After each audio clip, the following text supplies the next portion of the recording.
Hi guys! So some of you will most likely have finished the Odyssey by now in our classical read-along, so I thought I'd do a little video chatting about the book. If you haven't been participating or haven't finished the Odyssey yet, then by no means click off this video because it's definitely not just for people who have already finished the book. Now I don't know how many of you read your introduction to the Odyssey, but depending on when the translation you're reading was published, a lot of you probably got very different dates. Some people have placed Homer in the 8th century, the 7th century, and even earlier. But it's generally believed by most modern scholarship that the Iliad and the Odyssey were actually first written down in the 6th century BC, so quite a bit later. Now the man himself, Homer.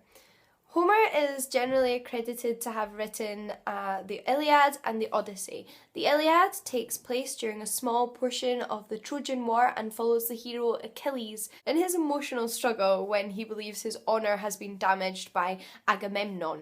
But we didn't read that book. We read the Odyssey. This takes place after the Trojan War when the hero Odysseus is trying to make his way back home to his island Ithaca and his wife Penelope and his son Telemachus. Odysseus has been fighting in the Trojan War but has gotten led astray on his journey home and spends a great many years having adventures at sea before he eventually redeems himself by saving his home and his wife from the suitors who wish to take them away from him. Whether this almost mythological figure, Homer, did write both of these books is a matter of contention. We really don't know a lot about Homer, or if he was even a real person. You'll find a lot of different thoughts on this either way, that Homer was a genuine person who wrote both of these books, others believing these were written by some other unknown person, and some even believing that the Iliad and the Odyssey were written by completely different people. What we can be sure of, however, is that Homer, if he was a person, did not come up with these stories. These were myths and legends and history to the ancient Greeks and had been for a long time. The Trojan War itself is generally considered to be a real historical event, and the stories had thus far been passed down from generation to generation through oral poetry rather than in written format. This is why these poems are written in verse. The stories were traditionally a poem. It was a lot easier to transfer that to generation. It was a lot easier to remember it, what with the use of rhythm and metre, and it also accounts for some of the things you might have noticed in your reading of the Odyssey, such as repetition. The reason for this repetition stems from the tradition of oral poetry, and the repetition of larger sentences and paragraphs meant that the audience who was listening to this story rather than reading it would be reminded of those specific events or phrases have their importance to the story signified. It also meant when there was two almost word for word repetitions but with the ever so slight change in the second repetition, the audience would be aware of that slight change and recognise its importance. And although the Odyssey was written down in the 6th century BC, it was still most likely shared amongst families and groups as an oral recitation. Now Homer, the man or the myth, was an expert at metaphor and imagery, and there is some amazing imagery in the Odyssey. Just to highlight this, I'm going to read a couple of examples that really created quite a vivid and powerful image for me when I was reading them. I am reading from the translation by E.V. Rue. This is from book 10 when Odysseus and his crew meet Circe. For now, to all appearance, they were swine. They had pigs' heads and bristles, and they grunted like pigs.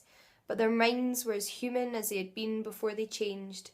Indeed, they shed tears in their styes. But Circe flung them some mast, acorns, and cornel berries, and left them to eat these pigs' fodder and wallow in the mud. I don't know if it's just me, but I found that quite powerful and almost repulsive that these sailors and warriors were aware of the fact that they were humans and had human memories, but couldn't escape the fact that they were now physically pigs and had to succumb to pigs' needs. That image really disturbed me. This next image is quite gruesome, and it describes how Odysseus blinded the Cyclops Polyphemus in book 9. In much the same way we handled our pole with its red-hot point and twisted it in his eye till the blood boiled up round the burning wood.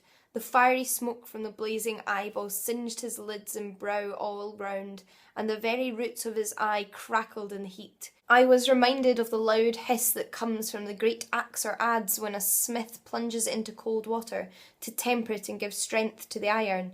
That is how the Cyclops' eye hissed round the olive stake. Beautiful, huh? Now, like I mentioned, I read the translation by E.V. Rue. This is the only translation of the Odyssey I've ever read fully, and it is a prose translation. I've never read a verse translation of the Odyssey, but I have only ever read a verse translation of the Iliad, and that is Richmond Lattimore's translation. Personally, I have very little preference either way as a reader. I feel that what is important is how easy it is and how enjoyable it is to read for you. There is varying different ways that one can be accurate when translating a piece of ancient literature, especially something that was originally in verse. Both can go horrendously wrong and both can go wonderfully right. It also depends on what aspect of accuracy the translator is aiming for. Are they trying to maintain the rhythm? Are they trying to do a literal word for word translation? Are they just trying to get a feel for how it would have been to read in the original language? There's lots of different things, so I don't think there's anything wrong with reading a prose or a verse translation as long as it's a decent one. I also wanted to mention, for those of you that are interested in finding out more about Homer and the Odyssey since reading the book, that there is a new book that came out quite recently called The Almighty Dead: Why Homer Matters by Adam Nicholson. I haven't actually got myself a copy yet, but I am very intrigued. I myself am looking forward to reading this book, but I thought I'd mention it in case any of you were interested. Obviously I can't tell you whether it's good or not, but I'm sure it's an interesting read. Anyway, I'm off to read The Metamorphoses by Ovid for the second part of the classical read-along, and I hope your reading is going well, whether you have or haven't finished the Odyssey yet, and whether you have or haven't started The Metamorphoses yet. Good luck for the rest of the month, and let me know how you're getting on, and if you enjoyed the Odyssey. And if you've filmed any videos relevant to the classical read-along or specifically about the classical read-along, because I will link them all in the description box of this video. Happy reading! Bye!